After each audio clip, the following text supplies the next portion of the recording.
1000 வாக்குச்சாவடிகள் பதற்றமானவை என கண்டறியப்பட்டுள்ளதாக தமிழக தலைமை தேர்தல் அதிகாரி சத்யபிரதா சாஹூ தெரிவித்துள்ளார்.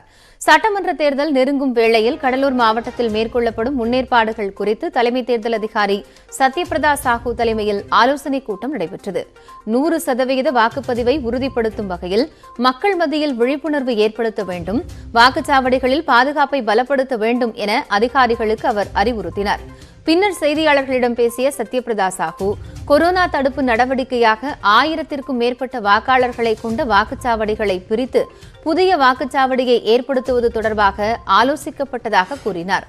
கடலூர் மாவட்டத்தில் 178 வாக்குச்சாவடிகள் பதற்றமானவை என கண்டறியப்பட்டுள்ளதாகவும் இந்த முறை 21 லட்சம் புதிய வாக்காளர்கள் இடம்பெற்றுள்ளனர் என்றும் சத்யபிரதா சாஹூ குறிப்பிட்டார். கேண்டிடேட் செட்டிங் ஆகிறதுக்கு அப்புறம் ஒரு சில பகுதியில் கேண்டிடேட்ஸ் பேசிஸில் அப்புறம் அப்சர்வர் இங்கே வந்துட்டு கூட இன்னும் கொஞ்சம் கூடுதலாக சேர்க்கணுன்னாக்கா அதுவும் பண்ணுறதுக்கு வாய்ப்பு. ஸ்டேட் லெவலில் இன்னும் நம்ம அசஸ் பண்ணுறோம். கிட்டத்தட்ட 7000 இது போலிங் ஸ்டேஷன் வரும். பட் அதுவும் நம்பர் சேஞ்ச் ஆகும். ஏன்னா டிஸ்ட்ரிக்டில் எவ்வளோ சேஞ்ச் ஆகுதோ அது மாதிரி சேஞ்ச் ஆகும். 6941 கோடி ரூபாய் மதிப்பிலான காவிரி, வைகை, குண்டாறு நதிகள் இணைப்பு திட்டத்தின் முதற்கட்ட பணிகளுக்கு முதலமைச்சர் எடப்பாடி பழனிசாமி புதுக்கோட்டையில் இன்று அடிக்கல் நாட்டுகிறார். காவிரி ஆற்றில் வெள்ளப்பெருக்கு காலங்களில் வரும் உபரி நீரை கரூர் மாவட்டம் மாயனூர் தடுப்பணையிலிருந்து திருச்சி, புதுக்கோட்டை, சிவகங்கை, விருதுநகர் ஆகிய மாவட்டங்களின் வறண்ட பகுதிகள் வழியாக குண்டாற்றுடன் இணைக்கும் திட்டத்திற்கு அண்மையில் தமிழக அரசு ஒப்புதல் அளித்தது. இத்திட்டத்தின் முதல் கட்டமாக கரூர் மாவட்டம் மாயனூர் தடுப்பணையில் இருந்து பிரியும் கட்டளை கால்வாயிலிருந்து புதுக்கோட்டை மாவட்டத்தின் தெற்கு வெள்ளாறு வரை 118 கிலோமீட்டர் தொலைவுக்கு கால்வாய் வெட்டும் பணிகள் நடைபெற உள்ளன. இதன் மூலம் கரூர், திருச்சி, புதுக்கோட்டை மாவட்டங்களைச் சேர்ந்த 342 ஏரிகளுக்கு நீர்வரத்து ஏற்படுவதுடன் 42,170 ஏக்கர் விவசாய நிலங்கள் பாசன வசதி பெற உள்ளன. தொடர்ந்து இரண்டாம் கட்டமாக தெற்கு வெள்ளாற்றில் இருந்து 109 கிலோமீட்டர் தொலைவுக்கு வைகை ஆறு வரை கால்வாய் வெட்டப்பட உள்ளது. மூன்றாம் கட்டத்தில் வைகை ஆற்றிலிருந்து குண்டாறு வரை 34 கிலோமீட்டர் தொலைவுக்கு கால்வாய் வெட்டப்பட உள்ளது. இப்பெருந்திட்டத்தின் முதல் கட்டமாக 6941 கோடி ரூபாய் மதிப்பில் காவிரி, தெற்கு வெள்ளாறு, வைகை, குண்டாறு நதிகள் இணைப்பு பணிகளுக்கு முதலமைச்சர் பழனிசாமி இன்று அடிக்கல் நாட்டுகிறார்.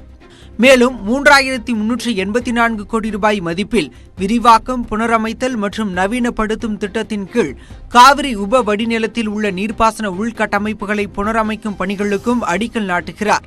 புதுக்கோட்டை மாவட்டம் குன்னத்தூர் ஊராட்சியில் நடைபெறும் இந்த விழாவிற்கு துணை முதலமைச்சர் ஓ பன்னீர்செல்வம் தலைமை வகிக்கிறார். முதலமைச்சர் எடப்பாடி பழனிசாமி அடிக்கல் நாட்டிவிட்டு உரையாற்ற உள்ளார். அமைச்சர்கள், சட்டமன்ற உறுப்பினர்கள், வாரிய தலைவர்கள், உள்ளாட்சி கூட்டுறவு அமைப்புகளின் பிரதிநிதிகள் உள்ளிட்டோர் கலந்து கொள்கின்றனர்.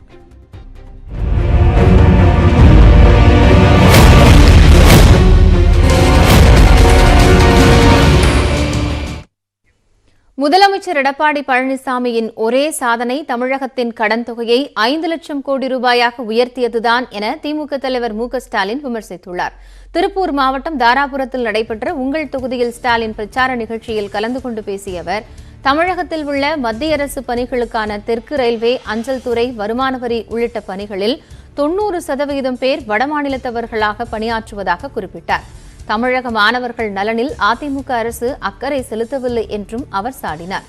மேலும் காவிரி, வைகை, குண்டாறு திட்டத்தை கடந்த 2008ஆம் ஆண்டே அப்போதைய முதல்வர் கருணாநிதி தொடங்கி வைத்துவிட்டதாக கூறிய ஸ்டாலின், இத்திட்டத்தை மீண்டும் முதலமைச்சர் எடப்பாடி பழனிசாமி தொடங்கி வைக்க இருப்பதாக கூறுவது மக்களை ஏமாற்றும் செயல் என குறிப்பிட்டார். பழனிசாமியோட ஒரே சாதனை என்னன்னா தமிழகத்தோட கடனை அதிகப்படுத்தி சாதனை செஞ்சிருக்கிறாரு. 2011ஆம் ஆண்டு 1 லட்சம் கோடியா இருந்த தமிழகத்தோட கடன் தொகையை 5 லட்சம் கோடியா மாத்திட்டாரு. குறிப்பா ஜெயலலிதா மறைவுக்கு பிறகு அதிகமாக கடன் வாங்கி இருக்கிறாரு. சேலத்தில் இன்று நடைபெறும் பாஜக இளைஞரணி மாநில மாநாட்டில் மத்திய அமைச்சர் ராஜ்நாத் சிங் பங்கேற்க இருப்பதால் பாதுகாப்பு ஏற்பாடுகள் தீவிரப்படுத்தப்பட்டுள்ளன. தமிழகத்தில் எதிர்வரும் சட்டப்பேரவை தேர்தலை முன்னிட்டு அதிமுக, திமுக ஆகிய பிரதான கட்சிகள் தீவிர பரப்புரையில் ஈடுபட்டுள்ளன. இந்நிலையில் அதிமுக கூட்டணியில் அங்கம் வகிக்கும் பாஜகவும் தனது பலத்தை நிரூபிக்கும் விதமாக அக்கட்சியின் முக்கிய நிர்வாகிகள் தமிழகத்தில் முகாமிட்டுள்ளனர். இந்நிலையில் சேலம், கெஜ்ஜல் நாயக்கன்பட்டியில் பாஜக இளைஞரணி சார்பில் தாமரை இளைஞர்கள் சங்கமம் என்ற பெயரில் மாநில மாநாடு நடைபெறுகிறது. இதில் மத்திய பாதுகாப்புத்துறை அமைச்சர் ராஜ்நாத் சிங் பங்கேற்கிறார். இதற்காக டெல்லியில் இருந்து தனி விமானம் மூலம் பிற்பகல் 1:45 மணிக்கு சேலம் கமலாபுரம் விமான நிலையத்தை வந்தடைகிறார். பின்னர் தனியார் விடுதியில் சிறிது நேரம் ஓய்வெடுத்த பிறகு மாலை 4 மணிக்கு விழா மேடைக்கு வருகிறார். மேலும் ராஜ்நாத் வருகையை ஒட்டி கமலாபுரம் விமான நிலையத்தில் 250க்கும் மேற்பட்ட காவலர்கள் பாதுகாப்பு பணியில் ஈடுபட்டுள்ளனர்.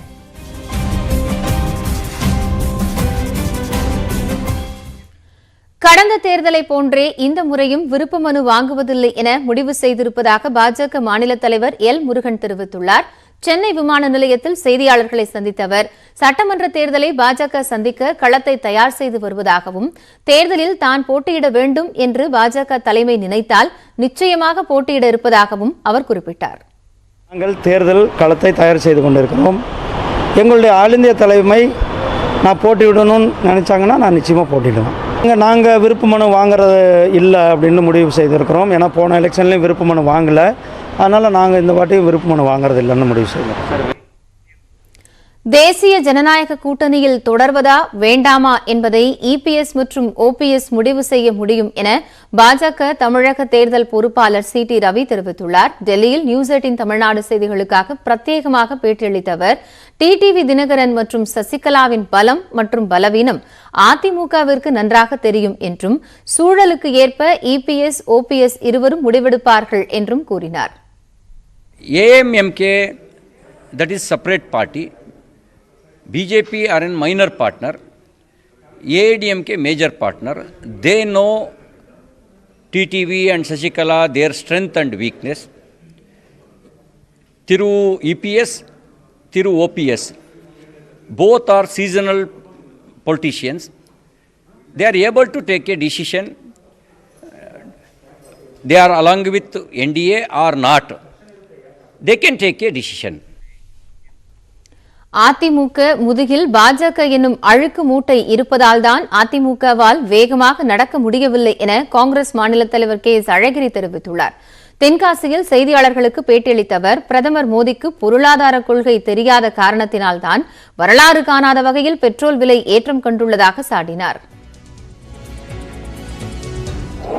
அதிமுகவினுடைய வீழ்ச்சியே பாரதிய ஜனதாவால் தான் இருக்கிறது. பாரதிய ஜனதா அதிமுகவோடு இல்லை என்றால் அதிமுக கணிசமான வாக்குகளை பெற முடியும்.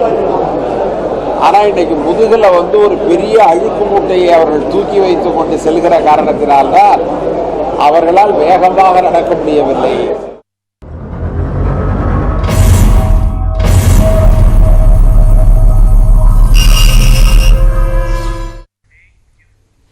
வளிமண்டல மேலடுக்கில் மேற்கு திசை காற்றில் ஏற்பட்டுள்ள சுழற்சியால் 24 மணி நேரத்திற்கு மழைக்கு வாய்ப்பு இருப்பதாக சென்னை வானிலை ஆய்வு மையம் தெரிவித்துள்ளது.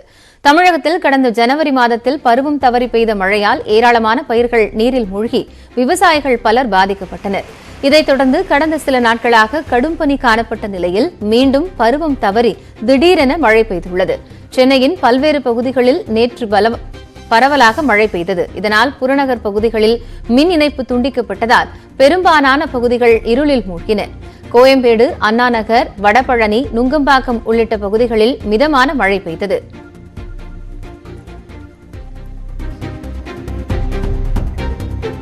இந்நிலையில் வளிமண்டல மேலடுக்கில் மேற்கு திசை காற்றில் ஏற்பட்டுள்ள சுழற்சி காரணமாக வேலூர், திருவண்ணாமலை, ராணிப்பேட்டை, திருப்பத்தூர், சேலம் ஆகிய மாவட்டங்களின் ஓரிரு இடங்களில் கனமழை பெய்யும் என்றும் தமிழகம், புதுச்சேரியின் ஒரு சில பகுதிகளில் இடியுடன் கூடிய லேசான மழை பெய்யும் என்றும் சென்னை வானிலை ஆய்வு மையம் தெரிவித்துள்ளது. சென்னையை பொறுத்தவரை அடுத்த 48 மணி நேரத்திற்கு வானம் மேகமூட்டத்துடன் காணப்படும் என்றும் அதிகபட்சமாக 30 டிகிரி செல்சியஸ் வெப்பநிலையும் குறைந்தபட்சமாக 23 டிகிரி செல்சியஸ் வெப்பநிலையும் பதிவாகும் என்றும் தெரிவிக்கப்பட்டுள்ளது.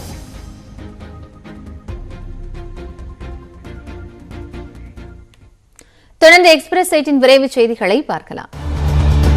திமுக தலைவர் மு.க. ஸ்டாலின் ஊழல் என்ற வார்த்தையை மறந்துவிட்டு பேசினால் அவருக்கு நல்லது என்று அமைச்சர் கடம்பூர் ராஜு தெரிவித்துள்ளார். தூத்துக்குடி மாவட்டம் கோவில்பட்டி அங்கன்வாடி கட்டடம், பேருந்து நிழற்குடை, நியாய விலை கடை கட்டடங்களை அமைச்சர் திறந்து வைத்தார். பின்னர் செய்தியாளர்களிடம் பேசுகையில் 2G வழக்கு மீண்டும் விசாரணைக்கு வர உள்ளதால் அதை மறைக்க ஸ்டாலின் முயற்சிப்பதாக சாடினார்.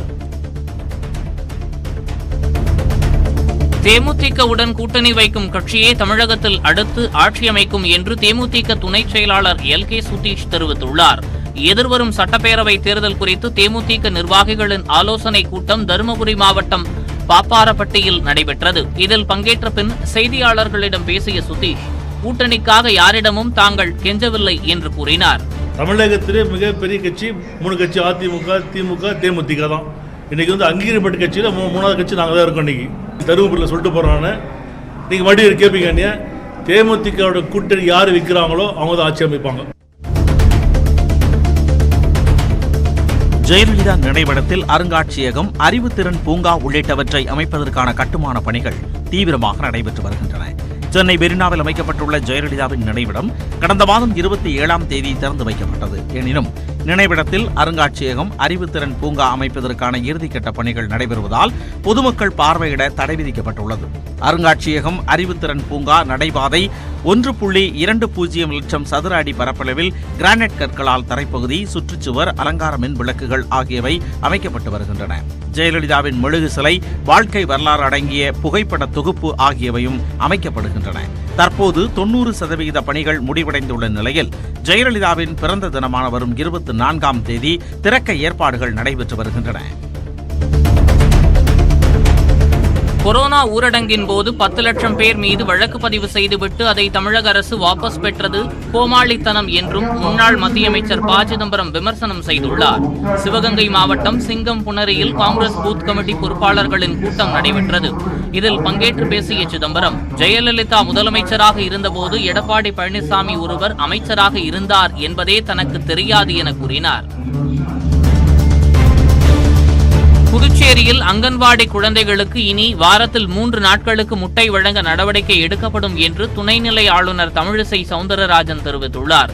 சிதம்பரம் நடராஜர் கோவிலுக்கு சென்ற அவரை தீட்சிதர்கள் மரியாதை செலுத்தி அழைத்து சென்றனர். முதலில் தில்லை கோவிந்தராஜ பெருமாள் சன்னதியில் பெருமாளை வணங்கிய தமிழிசை பின்னர் நடராஜரை வணங்கினார். இதையடுத்து வெளியே வந்து செய்தியாளர்களிடம் பேசுகையில், புதுவை துணைநிலை ஆளுநராக பொறுப்பேற்றுள்ள தனது பணி மக்கள் மற்றும் அவர்களை சார்ந்த பணியாகத்தான் இருக்கும் என்றார்.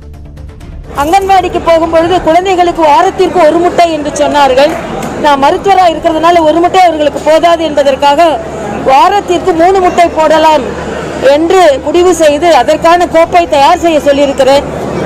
இதை போல ஒவ்வொருவர் கொடுக்கும் கோரிக்கையும் எனது ஆளுமைக்குட்பட்டு பரிசீலித்து மக்களுக்கு நல்லது செய்வதற்காகவே ஆண்டவனும் மத்தியில் ஆண்டு கொண்டிருப்பவரும் எனக்கு இந்த வாய்ப்பை கொடுத்திருக்கிறார்கள். தமிழக சட்டப்பேரவை தேர்தலில் பாமக சார்பில் போட்டியிட விரும்புவோரிடமிருந்து பிப்ரவரி 23ஆம் தேதி முதல் விருப்ப மனுக்கள் பெறப்பட உள்ளதாக அக்கட்சியின் தலைவர் G.K. மணி அறிவித்துள்ளார். சென்னை தியாகராய நகர் பரியட் சாலையில் உள்ள பாமக மண்டல அலுவலகத்தில் விருப்ப மனுக்கள் பெற்றுக் கொள்ளப்படும் என்றும் வரும் 23ஆம் தேதி காலை 10:30 மணி முதல் 26ஆம் தேதி மாலை 5 மணி வரை விருப்ப மனுக்களை தாக்கல் செய்யலாம் என்றும் அவர் தெரிவித்துள்ளார். பொது தொகுதியில் போட்டியிடுவோருக்கு 10,000 ரூபாயும், தனி தொகுதியில் போட்டியிட விரும்புவோருக்கு 5,000 ரூபாயும் கட்டணம் நிர்ணயிக்கப்பட்டுள்ளது. இதனிடையே திமுக விருப்ப மனு தாக்கல் செய்வதற்கான கால அவகாசத்தை 28ஆம் தேதி வரை நீட்டித்து அக்கட்சியின் பொதுச் செயலாளர் துரைமுருகன் அறிவிப்பு வெளியிட்டுள்ளார்.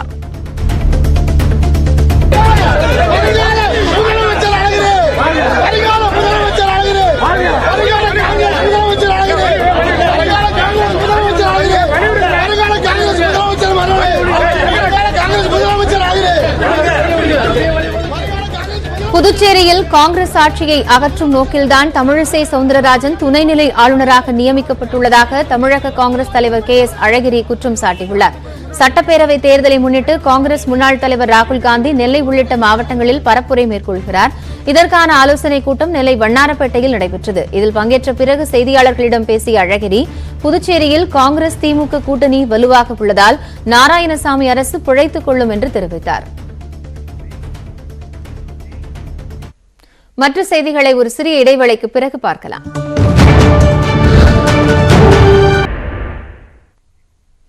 பெட்ரோல் டீசல் விலை உயர்வு தர்மசங்கடமான நிலையை ஏற்படுத்தியுள்ளதாகவும் விலையை எண்ணெய் நிறுவனங்கள்தான் குறைக்க முடியும் என்றும் மத்திய நிதியமைச்சர் நிர்மலா சீதாராமன் தெரிவித்துள்ளார்.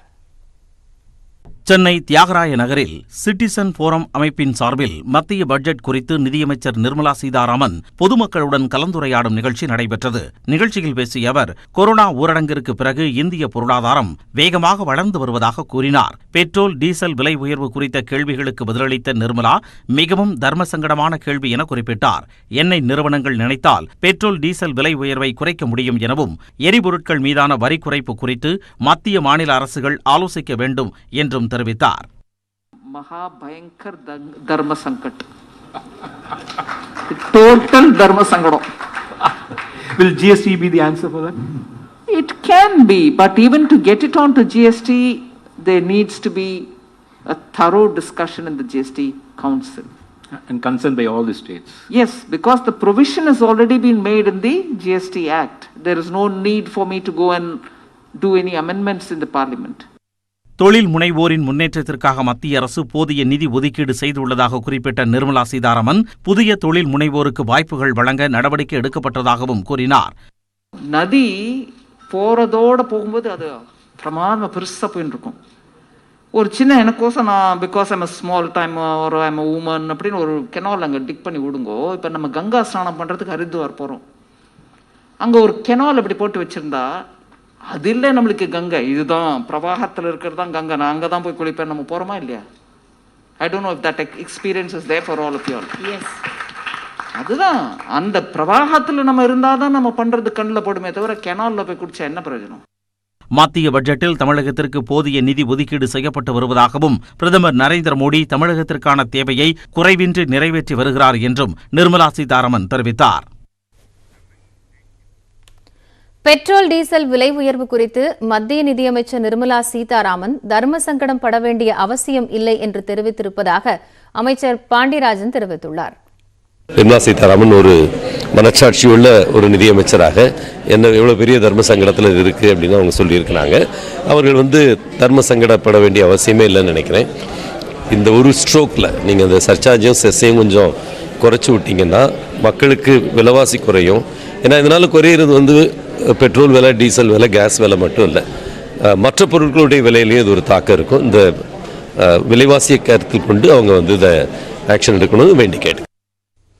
32 ரூபாய் அடிப்படை விலையாக கொண்ட பெட்ரோல் தமிழகத்தில் 91 ரூபாய்க்கு விற்பனை செய்யப்படுகிறது. எவ்வாறு அதிகரிக்கிறது எரிபொருள் விலை? இந்த தொகுப்பில் பார்க்கலாம். இந்தியாவின் முக்கிய நகரங்களான சென்னை, மும்பை, கொல்கத்தா, பெங்களூரு, ஐதராபாத், கொச்சி, நொய்டா ஆகிய பகுதிகளில் பெட்ரோல் விலை 100 ரூபாயை தொடும் அளவிற்கு உயர்ந்துள்ளது. இந்த நிலையில் தமிழகத்தில் விற்பனை சந்தைக்கு வரும்பொழுது 1 லிட்டர் பெட்ரோலின் அடிப்படை விலை 32 ரூபாய் 28 காசுகளாக மட்டுமே நிர்ணயிக்கப்பட்டுள்ளது. ஆனால் பல்வேறு வரிகள் காரணமாக மக்கள் பயன்பாட்டிற்கு வரும்போது அதன் விலை 91 ரூபாய் 70 காசுகளாக அதிகரிக்கப்பட்டுள்ளது. அதன்படி 32 ரூபாய் 28 காசுகள் அடிப்படை விலையாக கொண்ட பெட்ரோலுக்கு 32 ரூபாய் 90 காசுகள் கலால் வரியாக விதிக்கப்படுகிறது. வாட் எனப்படும் மதிப்பு கூட்டு வரி 22 ரூபாய் 84 காசுகள் விதிக்கப்படும் சூழலில் வியாபாரிகளுக்கான கமிஷன் தொகையாக 3 ரூபாய் 39 காசுகளும் சரக்கு கட்டணமாக 29 காசுகளும் விதிக்கப்படுகின்றன.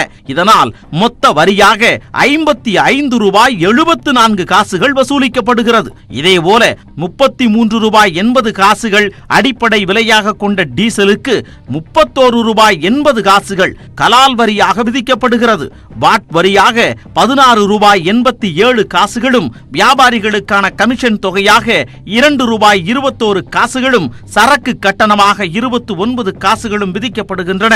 இதனால் டீசலுக்கு மொத்தமாக 48 ரூபாய் 67 காசுகள் வரியாக தமிழக அரசால் விதிக்கப்படுகிறது. பெட்ரோல் மற்றும் டீசல் வரி விதிப்புகள் மூலமாக தமிழகத்திற்கு 13,000 கோடி ரூபாய் வருவாயாக கிடைக்கப்பெறுகிறது. ஜல்லிக்கட்டு போராட்டத்தின் போது 26,460 பேர் மீது தொடுக்கப்பட்ட வழக்குகள் அனைத்தும் ரத்து செய்யப்பட்டன. தமிழகத்தில் ஜல்லிக்கட்டு போட்டிகளை நடத்த அனுமதி வழங்க கோரி 2017ஆம் ஆண்டு தமிழ்நாட்டின் பல்வேறு பகுதிகளில் போராட்டங்கள் நடைபெற்றன. இந்த உணர்வுபூர்வமான போராட்டத்தின் போது சட்டம் ஒழுங்கினை பராமரித்திட பல்வேறு வழக்குகள் பதியப்பட்டன.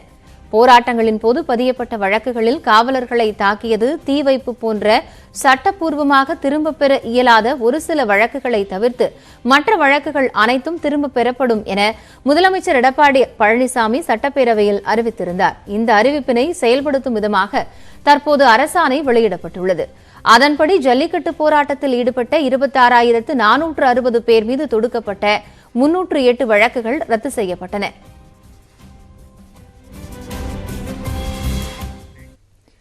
புதுச்சேரி சட்டசபையில் கட்சிகளின் பலம் என்ன, நாளை நடைபெறும் நம்பிக்கை வாக்கெடுப்பின் முடிவில் என்னென்ன நடக்க வாய்ப்புள்ளது என்பதை விளக்குகிறார் செய்தியாளர் அபிநயா.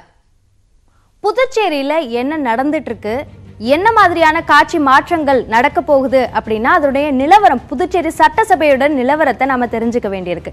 அப்படி பார்க்கும்போது புதுச்சேரி சட்டசபையோட மொத்த பலம் எவ்வளோ அப்படின்னு பார்த்தோம்னா, மக்களால் தேர்ந்தெடுக்கப்பட்ட எம்எல்ஏக்கள் 30 பேர், அதே மாதிரி மத்திய அரசால நியமிக்கப்படுற 3 நியமன எம்எல்ஏக்கள். இதுதான் புதுச்சேரி சட்டசபையோட மொத்த பலம். இப்போ ஆளும் கட்சியினுடைய அந்த பலம் என்பது தொடக்கத்தில் என்னவா இருந்தது அப்படின்னா, காங்கிரஸ் கட்சியினுடைய சட்டமன்ற உறுப்பினர்களின் எண்ணிக்கை 15ஆக இருந்தது. சபாநாயகர் உட்பட அவர்களுடைய கூட்டணியில் இருக்கக்கூடிய திமுக தரப்புல 3 எம்எல்ஏக்களும் ஒரு சுயேட்சை எம்எல்ஏவும் ஆளும் கட்சிக்கு ஆதரவு தெரிவிச்சிருந்தாங்க. அதனால அவங்களோட மொத்த பலம் என்பது 19ஆக இருந்தது. இதை எதிர்கட்சி தரப்புல நம்ம பார்க்கும்போது என்ஆர் காங்கிரஸ் தரப்புல 7 எம்எல்ஏக்கள் இருக்காங்க. அவங்களுக்கு ஆதரவான நிலைப்பாட்டில் இருக்கக்கூடிய அதிமுக தரப்புல 4 எம்எல்ஏக்களும் 3 அந்த நியமன எம்எல்ஏக்களும் எதிர்கட்சியோட ஒரு ஆதரவு நிலைப்பாடுல தான் இருக்கிறதா சொல்லப்படுது. அதனால அவங்களோட அந்த மொத்த எண்ணிக்கை என்பது 14ஆக இருக்கு. ஆனா இப்போ அந்த காட்சிகள் அப்படியே மாறிடுச்சு அப்படின்னே சொல்லலாம். காங்கிரஸ் தரப்புல இருந்து கட்சிக்கு எதிராக செயல்பட்டதா ஜூலை மாசத்திலேயே ஒரு எம்எல்ஏ தகுதி நீக்கம் செஞ்சுட்டாங்க. அதுக்கப்புறமா 4 எம்எல்ஏக்கள் சமீபத்துல அவங்களோட பதவியை ராஜினாமா செஞ்சுட்டாங்க. அதனால அவங்களோட அந்த பலம் என்பது 10ஆக குறைஞ்சிச்சு. இந்த 10 என்ன அப்படின்னா சபாநாயகர் உட்பட்ட ஒரு எண்ணிக்கை தான். அதோட சேர்த்து பார்க்கும்போது சபாநாயகரை விடுத்து பார்க்கும்பொழுது காங்கிரஸ் கட்சியினுடைய அந்த பலம் என்பது 13ஆகத்தான் இருக்கு. சபாநாயகருக்கு எப்போ வாக்களிக்கிற உரிமை இருக்கும் அப்படின்னா 2 கட்சிகளுக்குமான பலம் ஒரே நிலையில இருக்கும் பொழுது அவருடைய வாக்கு தான் அதை முடிவு செய்யும் அப்படின்ற நிலையில தான் அவர் வாக்களிப்பாரு. இதுதான் இந்த நிலைமை. ஆனா இந்த விஷயத்துல பெரும்பான்மையோட அந்த எண்ணிக்கையுமே கூட மாறிடும். அதனால 28ஆ மாறிடும். அதனால பெரும்பான்மை நிரூபிக்கக்கூடிய அந்த எண்ணிக்கையும் 15ஆக மாறிடும். இந்த நியமன எம்எல்ஏக்களுடைய பலம் என்ன, அவங்களால வாக்களிக்க முடியுமா அப்படின்ற ஒரு சந்தேகம் எல்லாருக்குமே இருக்கு.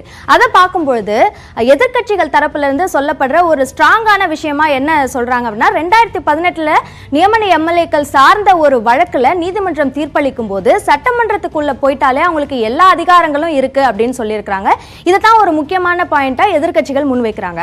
ஆனா ஆளும் கட்சிகள் தரப்புல சொல்ற விஷயம் என்ன அப்படின்னா, தலைமை தேர்தல் ஆணையர் வாக்களிக்கிற உரிமை நியமன எம்எல்ஏக்களுக்கு உண்டு, ஆனா நம்பிக்கை வாக்கெடுப்பு பண்ணும்பொழுது அவங்களுக்கு அந்த உரிமை இல்லை அப்படின்னு சொல்றதா ஆளும் கட்சி தரப்புல சொல்றாங்க. இப்படியான குழப்பங்கள் போயிட்டு இருக்கும் பொழுது சட்டசபையில என்னென்னலாம் நடக்கிறதுக்கு வாய்ப்பு இருக்கு அப்படின்னு பார்த்தா, முதல் விஷயமா அந்த தலைமை தேர்தல் ஆணையர் சொல்றதா ஆளும் கட்சி சொல்ற அந்த விஷயத்தை அடிப்படையாக கொண்டு அந்த 3 நியமன எம்எல்ஏக்களை வாக்களிக்காம சபாநாயகர் தடுக்கலாம். அப்படின்ற பட்சத்துல காங்கிரஸ் அரசு பொறுத்த வரைக்கும் அவங்களோட பெரும்பான்மையை நிரூபிக்கிறதுக்கான வாய்ப்பு இருக்கு. இரண்டாவது வாய்ப்பு என்ன அப்படின்னு பார்த்தோம்னா, மல்லாடி கிருஷ்ணாராவ், அதாவது புதுச்சேரியில சுகாதாரத்துறை அமைச்சராக இருந்து பிப்ரவரி 15ஆம் தேதியில அவரோட எம்எல்ஏ பதவியை ராஜினாமா செய்தார். அந்த ராஜினாமாவை ஏற்கல அப்படின்ற ஒரு தகவல் இருக்கு. அதனால அவரை கன்வின்ஸ் பண்ணி அரசுக்கு ஆதரவா வாக்களிக்க வைக்கிறதுக்கு வாய்ப்பு இருக்கு. அப்படின்ற பட்சத்துல இவங்க பெரும்பான்மையை நிரூபிச்சதுக்கான வாய்ப்புகள் இருக்கும். இந்த 2 வாய்ப்புகளுமே அவங்க தவற விடுற பட்சத்துல மூன்றாவதாக அவங்களுக்கு இருக்கிற வாய்ப்பு என்ன அப்படின்னு பாத்தீங்கன்னா,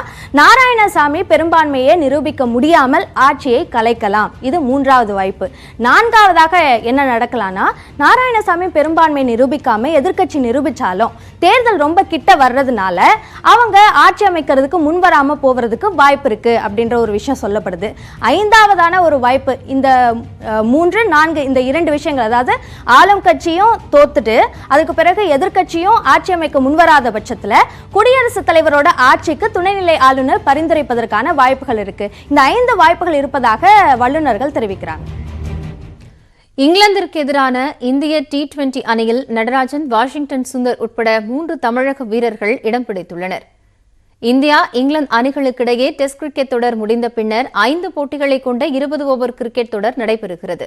இதில் பங்கேற்கவுள்ள இந்திய வீரர்களுக்கான பட்டியலை பிசிசிஐ தேர்வுக்குழு அறிவித்துள்ளது. அதன்படி விராட் கோலி தலைமையில் 18 பேர் கொண்ட அணியில் ரோஹித் சர்மா, லோகேஷ் ராகுல், ஷிகர் தவன், ஸ்ரேயாஸ் ஐயர் ஆகியோர் இடம் பிடித்துள்ளனர். அத்துடன் ஹர்திக் பாண்டியா, விக்கெட் கீப்பர், பேட்ஸ்மேனாக ரிஷப் பந்த், சுடற்பந்து வீச்சாளர்களான யுஸ்வேந்திர சாஹல், அக்ஷர் பட்டேல் ஆகியோர் அங்கம் வகிக்கின்றனர்.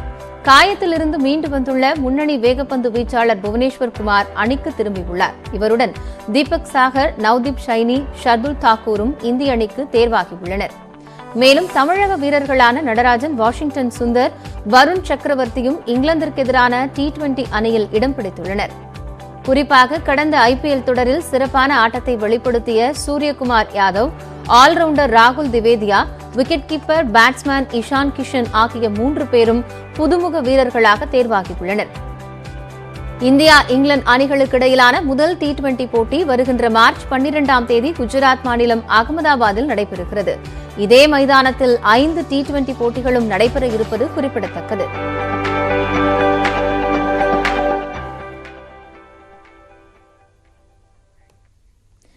இடைவேளைக்கு பிறகு தொடரும் மற்ற செய்திகளை பார்க்கலாம்.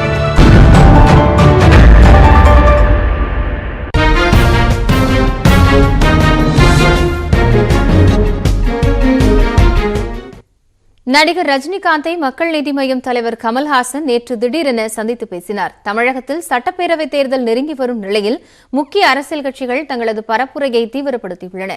மக்கள் நீதி மய்யம் கட்சியின் தலைவர் கமல்ஹாசன் திருச்சி, தூத்துக்குடி, வேலூர், கிருஷ்ணகிரி உள்ளிட்ட மாவட்டங்களில் முதற்கட்ட பரப்புரையை முடித்துள்ள நிலையில் கால்பகுதியில் செய்யப்பட்ட சிறிய அறுவை சிகிச்சையின் காரணமாக சில வாரங்கள் ஓய்வில் இருந்து வந்தார். இந்நிலையில் நேற்று திடீரென நடிகர் ரஜினிகாந்தை அவரது இல்லத்திற்கு சென்று சந்தித்த கமல்ஹாசன் சுமார் 30 நிமிடங்கள் அவருடன் சட்டப்பேரவைத் தேர்தல் உள்ளிட்ட பல்வேறு விவகாரங்கள் குறித்து ஆலோசனை நடத்தியதாக கூறப்படுகிறது.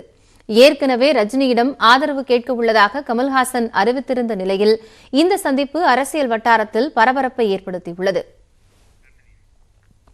இதனிடையே மக்கள் நீதி மய்யத்தின் 4ஆம் ஆண்டு தொடக்க விழா சென்னை தாம்பரத்தில் உள்ள தனியார் பொறியியல் கல்லூரியின் உள் அரங்கத்தில் இன்று நடைபெறுகிறது. இதில் எதிர்வரும் சட்டப்பேரவைத் தேர்தலில் கட்சி எடுக்கவுள்ள நிலைப்பாடு, கூட்டணி முடிவு, எத்தனை தொகுதிகளில் போட்டியிடுவது என்பது குறித்து விவாதிக்கப்பட உள்ளது. கூட்டத்திற்கு பிறகு மாலையில் கமல்ஹாசன் செய்தியாளர்களை சந்திக்க இருப்பதாகவும் கூறப்படுகிறது. அப்போது இன்றைய கூட்டத்தில் எடுக்கப்படும் முடிவுகள் குறித்து அறிவிப்பார் என்றும் தெரிகிறது. கமல்ஹாசனால் எந்த மாற்றத்தையும் ஏற்படுத்த முடியாது என அதிமுக MP KP முனுசாமி விமர்சித்துள்ளார். கமல்ஹாசன் வந்தே மாற்றங்கள் ஏற்படாது. 60 வருஷம் அனுபவிச்சுட்டு ஜாலியாக இருந்து விட்டு போய் இன்னைக்கு மக்களை காப்பாற்றுறேன்னு சொன்னால் எந்த மக்களாவது ஏற்றுக்குவாங்களா? 60 வருஷமா உழைச்சிட்டு இருக்கிறோம், நாங்கள் மக்களுக்காக ஓடிட்டு இருக்கிறோம். அந்த இயக்கங்கள் ஒரு பக்கம் இருக்கு. இதெல்லாம் திடீர்னு வருது, திடீர்னு காணாமல் போயிடும். நாட்டின் வளர்ச்சிக்காக மத்திய அரசுடன் இணைந்து மாநில அரசுகள் செயல்பட வேண்டும் என்று பிரதமர் நரேந்திர மோடி வலியுறுத்தியுள்ளார். காவிரி, கோதாவரி ஆறுகள் இணைப்பை தேசிய திட்டமாக அறிவிக்குமாறு நித்தி ஆயோக் கூட்டத்தில் முதலமைச்சர் எடப்பாடி பழனிசாமி கோரிக்கை விடுத்துள்ளார். பிரதமர் மோடி தலைமையில் 6வது நிதி ஆயோக் கூட்டம் காணொலி வாயிலாக நடைபெற்றது. கூட்டத்தில் பேசிய பிரதமர் நரேந்திர மோடி, கொரோனா பெருந்தொற்றின் போது மத்திய மாநில அரசுகள் இணைந்து செயல்பட்டது உலகளவில் இந்தியா மீது நற்பெயரை ஏற்படுத்தியதாகவும், பொருளாதார வளர்ச்சிக்காக மத்திய அரசுடன் இணைந்து மாநில அரசுகள் செயல்பட வேண்டும் என்றும் வலியுறுத்தினார்.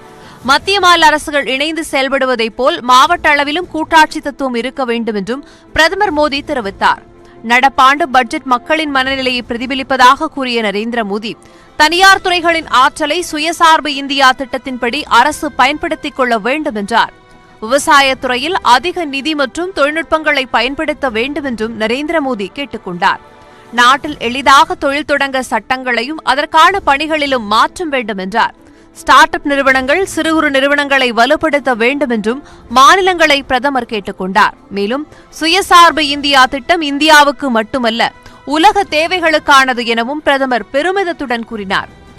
இந்த கூட்டத்தில் பங்கேற்ற தமிழக முதலமைச்சர் எடப்பாடி பழனிசாமி மத்திய அரசால் வெளியிடப்பட்ட சிறந்த ஆளுகை குறியீட்டில் தமிழகம் முதலிடம் பிடித்திருப்பதை சுட்டிக்காட்டினார். தொடர்ந்து பேசிய அவர், கோதாவரி, காவிரி இணைப்பு திட்டத்தினை தேசிய திட்டமாக அறிவிக்க வேண்டும் எனவும், இதனால் தமிழகம், ஆந்திரா மற்றும் தெலுங்கானா மாநில மக்கள் பயனடைவார்கள் எனவும் தெரிவித்தார். நமாமி கங்கை திட்டத்தின் ஒரு பகுதியாக காவிரி ஆறு மற்றும் அதன் துணை நதிகளையும் புனரமைக்க வேண்டும் என்று கோரிக்கை விடுத்துள்ள முதல்வர் பழனிசாமி அதற்கேற்றவாறு தமிழகத்திற்கும் நிதியுதவியை விரிவுபடுத்த வேண்டும் என்று கூறியுள்ளார்.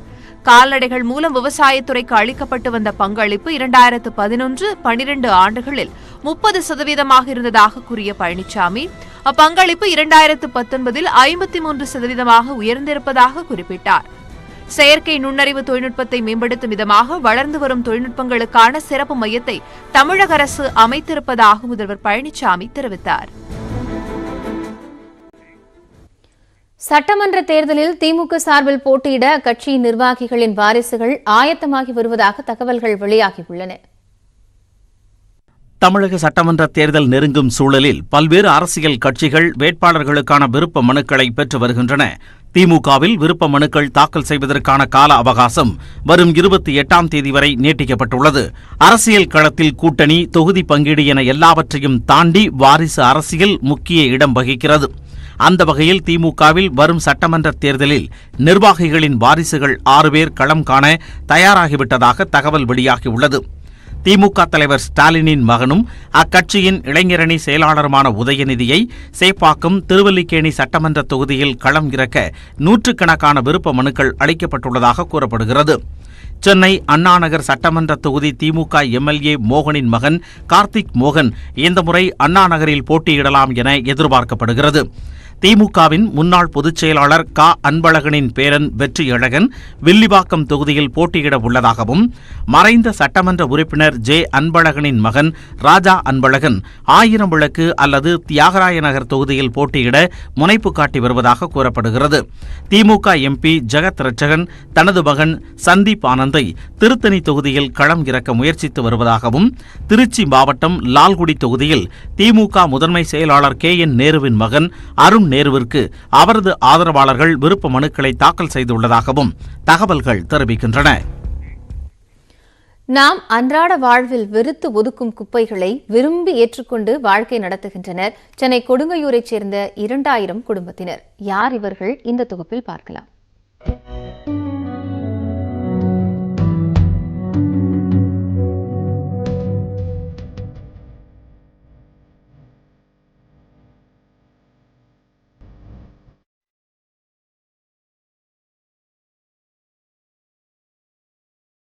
சென்னை மாநகரின் மொத்த குப்பைகளும் கொண்டு வந்து கொட்டப்படும் இடம் கொடுங்கையூர் மற்றும் பெருங்குடி.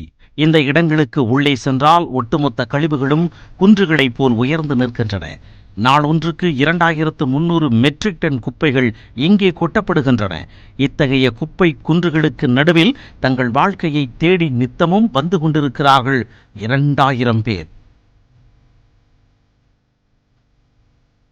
காலை தொடங்கி மாலை வரையில் குப்பைகளை கிளறி எடுத்தால் பிளாஸ்டிக், கண்ணாடி பாட்டில்கள், எலக்ட்ரானிக் பொருட்கள், துணிமணிகள் போன்ற பொருட்கள் கிடைப்பதாக கூறும் இவர்கள் இதன் மூலம் நாள் ஒன்றுக்கு 500 ரூபாய் வருமானம் கிடைக்கிறது என கூறுகின்றனர். என் பொண்ணு எம்எஸ்சி நர்சிங்கு, இன்னொரு பொண்ணு பி இன்ஜினியரு. நாங்கள் எங்கள் குடும்பத்தை இதிலே நானும் என் ஒய்ஃப் தான் இருக்கோம். நாங்கள் இதிலே கட்டிட்டு போயிடுவோம். அவ்வளோதான். அதுக்கெல்லாம் நல்ல ஹை லெவலில் இருக்குது. இந்த குப்பை மேலே சம்பாதிச்சதுனால குப்பை மேலே கஷ்டப்பட்டு நாங்கள் சம்பாதிச்சு நாங்கள் குழந்தையெல்லாம் படிக்க வச்சுருக்கோம். அதே போல் நாங்கள் இப்படி தான் இருக்கணுன்ற அவசியம் இல்லை எங்களுக்கு. காலம் காலமாக குப்பைகளை நம்பித்தான் வாழ்ந்து கொண்டிருப்பதாக கூறும் பலர் இந்த குப்பைகளை பொறுக்கியே தங்கள் பிள்ளைகளை பொறியியல் பட்டதாரிகளாக உருவாக்கி உள்ளதாகவும் கூறுகின்றனர். குப்பை பொறுக்கிறதுனால எங்களுக்கு எந்த நோயுமே வரல. இதனால எங்களுக்கு எந்த பாதிப்பும் இல்லை. இந்த குப்பையில் வரத கூட நாங்கள் சாப்பிட்டுக்கிறோம். எங்களுக்கு எதுவுமே எந்த பிரச்சனையும் இல்லை.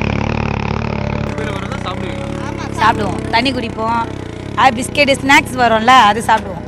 வேறு எதுவும் இல்லை. அதுவும் பேக்கிங்கோட டேட்டா எப்படி டேட் பார் ஆனால் சாப்பிட மாட்டோம். நாள்தோறும் இந்த குப்பை மேட்டிலேயே தங்கள் வாழ்வை கழிக்கும் இவர்களில் ஒருவருக்கு கூட கொரோனா பாதிப்பு வரவில்லை என்பது சுவாரஸ்யம். இதற்கு இணையான வருமானம் கொண்ட வேலை கிடைத்தால் இதனை விட்டுவிடுவதற்கு தயார் என கூறும் இவர்கள் சில நேரங்களில் தங்கம், வெள்ளி போன்ற பொருட்கள் கைகளில் சிக்கிக்கொள்ளும் எனவும் தெரிவிக்கின்றனர். இங்கே குப்பை பொறுக்கிற எப்போ பாரு வேலை இல்லாமல் குப்பையத்தை எடுங்கன்னு தான் சொல்கிறாங்களே தவிர எங்களுக்கு ஒரு வேலையும் தரல. அதுக்கு போதுமான வருமானமும் இல்லை. எல்லாம் புருஷனால கை விட்டுங்க, சாப்பாட்டுக்கு வழி இல்லாதவங்க எல்லாம் ரொம்ப கஷ்டப்படுறவங்களா தான் இருக்கிறாங்க. எங்களை எப்போ பார்த்து எத்தி விடணும், வேலையை விட்டு தூக்கணும், இந்த குப்பை மூட்டை விட்டு தூக்கணும்னா நாங்கள் என்ன பண்ணுறது? எவ்வித நோயும் தங்களுக்கு ஏற்படுவதில்லை என்று இவர்கள் கூறினாலும் கழிவுகளில் இருந்து வெளியேறும் திரவத்தால் புற்றுநோய், நுரையீரல் பாதிப்பு ஏற்படும் என்கின்றனர் மருத்துவர்கள். குப்பைகளோடு வாழ்க்கை நடத்தி வறுமையுடன் போராடும் இவர்களின் எதிர்காலத்தை அரசு கண்டுகொள்ளுமா என்கின்ற கேள்வி நம்முன் எழுகிறது. நியூஸ் 18 தமிழ்நாடு தொலைக்காட்சி செய்திகளுக்காக ஒளிப்பதிவாளர் ஏ. செந்திலுடன் செல்வக்குமார். தொடர்ந்து எக்ஸ்பிரஸ் 8 விரைவு செய்திகளை பார்க்கலாம். சிபிஎஸ்இ 8ஆம் வகுப்பு மாணவர்களுக்கான புத்தகத்தில் திருவள்ளுவருக்கு குடுமி வைத்திருப்பது போன்ற புகைப்படம் இடம் பிடித்திருப்பதற்கு திமுக தலைவர் ஸ்டாலின் கண்டனம் தெரிவித்துள்ளார். இதுகுறித்து அவர் வெளியிட்டுள்ள டுவிட்டர் பதிவில் 8ஆம் வகுப்புக்கான புத்தகத்தில் திருவள்ளுவருக்கான ஆரிய அரிதாரம் பூசப்பட்டுள்ளதாக சாடியுள்ளார். இதனை பாஜக அரசு அனுமதித்ததாக கூறிய ஸ்டாலின் அதிமுக அரசு வேடிக்கை பார்ப்பதாகவும் குற்றம் சாட்டினார். ஆரிய வித்தைகளை தமிழர் பண்பாட்டில் காட்ட எத்தனித்தால் தமிழகம் ஏற்காது என்று கூறியுள்ள ஸ்டாலின் திமுக இதனை பொறுத்துக் கொள்ளாது என்றும் பதிவிட்டுள்ளார். திருவள்ளுவருக்கு வர்ண அடையாளம் பூசுவது தமிழ் இனத்தின் முகத்தில் தாரடிப்பது போன்றது என கவிஞர் வைரமுத்து தெரிவித்துள்ளார். ட்விட்டரில் பதிவிட்டுள்ள அவர் உலக பொதுமறை திருக்குறள் எனவும் உலக பொது மனிதர் திருவள்ளுவர் எனவும் குறிப்பிட்டுள்ளார்.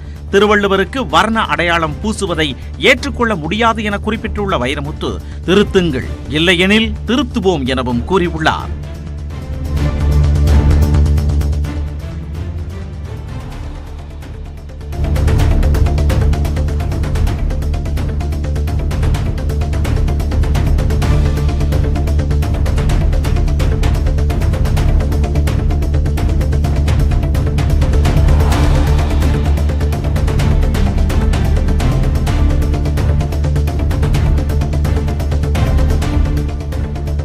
கொடைக்கானலில் கருப்பு நிறத்தில் கேரட் விவசாயம் செய்து விவசாயி ஒருவர் அசத்தி வருகிறார்.